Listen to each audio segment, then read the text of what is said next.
Okay, so here's our lob, cross and volley straight routine. This is a sensational routine. It's really good. And I'll just let you know what we've got going on the screen so everybody can play along and understand what's going on. Okay, so a lob is a quality lob, a lob which is high enough and it takes your opponent past this line. So the line we're talking about is this line back here, the back of the service box. So it takes you back behind the service box, the back of the service box, and that's perceived as deep enough. And secondly, it needs to be higher than shoulder height, or even maybe higher than head height, depending on the quality of the shot. If it's close to sidewall, I might take some that are almost on head height also. So that's the lob. The volley drop needs to be a reasonable volley drop, and it needs to land in the green area and hopefully close to the sidewall. Anything that's too high, I won't take, although I did take one or two and I was a little bit lenient here and there in a couple of spots. But by the same token, I was a bit harsh in a couple of other spots. But the scoring system I've got going on, which you'll see, so there's a little tick arrow comes up. So this is our little tick arrow that says that was a good volley short, that one there. And so then what happens from there, it will be a 1 of 1 will come up. Okay, so now it's one successful attempt from one go, one successful outcome. Okay, the lob is good. Actually went out of court, so that's why it's a cross.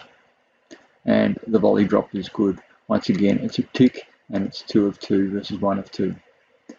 Situations like this where she just couldn't get it back because it was on the wall. I allowed 2 bounces on the lob, but that's also a problem. So there's a few things that happen here where you're trying to play a lob off a double bounce and stuff like that. So all in all, if you're going to hit the ball, then you need to make sure it's good. So if you need to play a drop and flick it up, then you should have done that. But if you choose to go off 2 bounces and play the lob, then it's no good. So this one I've counted that as the lob and saying that one's no good. And so that's why the cross came up. And the volley drop's good, the tick should come up, there it is, and that's how the scoring works.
Right, so let's take a look at the outcomes. If we have a look at the back here, 11 out of 20.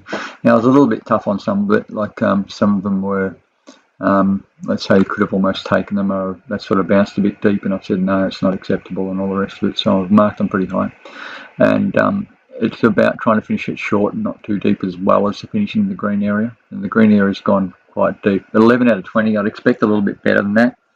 And you saw the quality is really quite reasonable, but it's the silly errors or the easy errors are the ones that you want to really cut out, not the great shots off tough situations. But I was really happy with the consistency and everything as well for the volley from the back. Mary does really well. Mary lobs really well. She put me under a lot of stress and everything at the back as well. So her lobs are really quite good, but she should have done better than 11 out of 20, having said that as well. A few of them she took off double bounces, so they were a little bit flat, so therefore obviously she doesn't get points for those. If we take a look at when we swapped around, and you'll see that the scores once again not very good. Right, it's pretty shabby. Lobbing 9 out of 23. I had real trouble with Mary because Mary got on not a roll, but she was putting them in quite low and flat and quite early, although she missed a few that were a little bit out wider and so on. But I was hitting a few double bounces that that hit the tins and whatever else is that I had to try and get high enough, and didn't get them high enough, and I adjusted a little bit late and came home a little bit better, but that's not very good. 9 out of 23. I'd expect that to be around about the 15, 16, 17. 18 even out of 23, not 9 out of 23. So I usually like to lob, and I usually well because I get in trouble so often. So it's generally not too bad a thing for me, but it's just a little bit to do with how far into your training session you are and how much concentrating you're doing and how much work you're putting in. And we'll go over it now, and I'll just show you a couple of things. This is what you should be doing when you're volleying.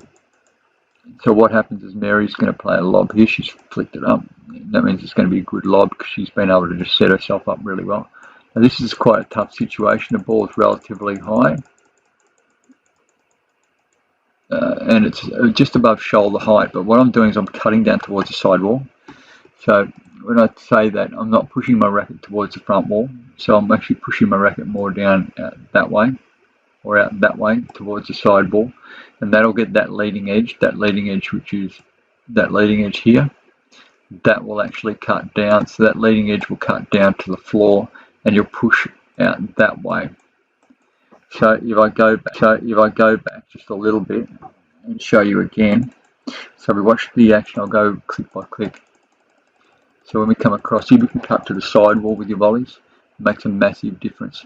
So watch my racket. Racket will get close to me, and then I'll push it away towards the side wall.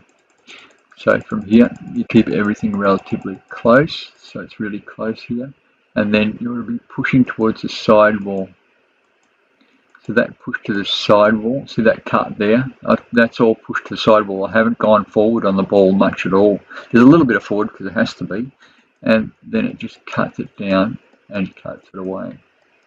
That was a little bit easier. It actually wasn't a bad height, but I just wanted to show you that if you cut to the side, see, it puts it on the wall, and that's what makes it really difficult.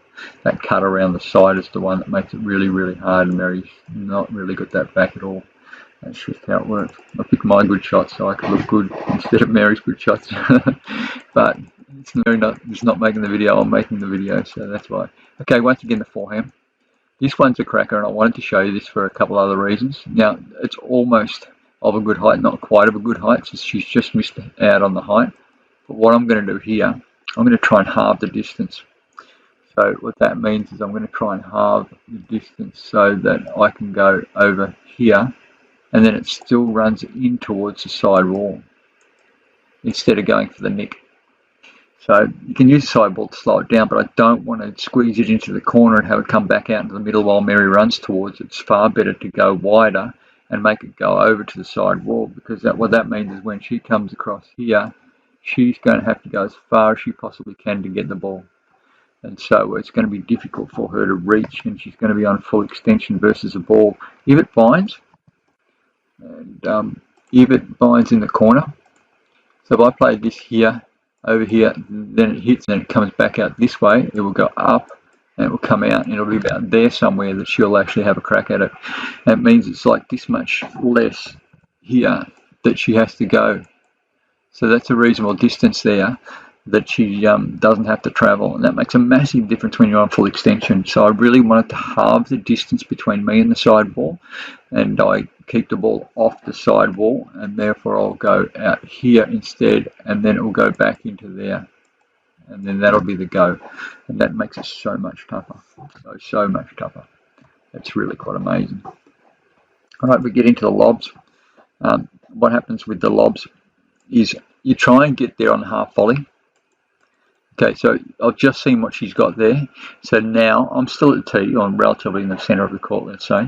I'm going to actually put that hop in so I can go with one lunge, which is really good. I did the video on the hop, which is really good. If you want to check that one out, you'll probably find that on the website, YouTube. And I'm trying to get the ball on a rising ball. If I can get a rising ball, what that means is I can lift up really well. So see how quickly you can get the ball up and how high you can get the ball if you take a rising ball on a lob. And so that is going to be quite difficult because see, she's at the back behind the service box and she's really reaching up high, and it's really quite difficult for her.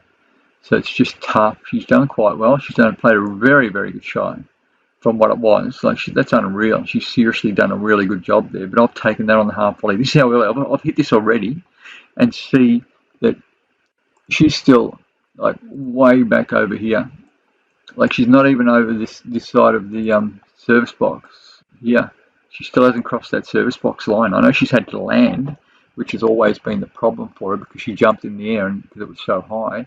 But that, and I'll probably play a boast if that was really the case. But with this, if you understand, if you need to lob, if you're going to play a half volley, so you take it just after the bounce, and you basically get on the ball pretty quick. So this will just go. See the angle you can get. So you get it really high, and then it becomes really difficult. And once again, I'm going to cut back to the tee with a shuffle there, and now she's in the air hitting, and on full extension, and she's probably going to get that. And I'm going to go in again on the half volley, if I can, as early as I can, and lift it right up with a little flick of the wrist. And up it goes again, and now it's a lot of work again. So she's done extremely well with 2 volleys, and it's probably going to be too much for her by the 3rd time it comes around, which is pretty much what happens. People might get 1 or 2 back, but they won't get the 3rd one back. So you can always take someone apart with quality lobs if you need to. So there you go. That's a look at the outcomes and everything as well. I expected a little bit better because I actually generally lob quite well, although I wasn't lobbing too well this day, but that's part of life. But I was volleying reasonably, and that's all good fun as well. Great exercise, great routine, and it's just fun to challenge yourself, and you can even score and turn it into a game and all sorts of things if you like. But there you go, get into this one, a lob cross court and a straight volley drop. Set your target areas and understand what's acceptable and what's not, and then do the work and work on cutting your racket to the sideball for the volley and half volley lift up for the lob. Hope you enjoyed it.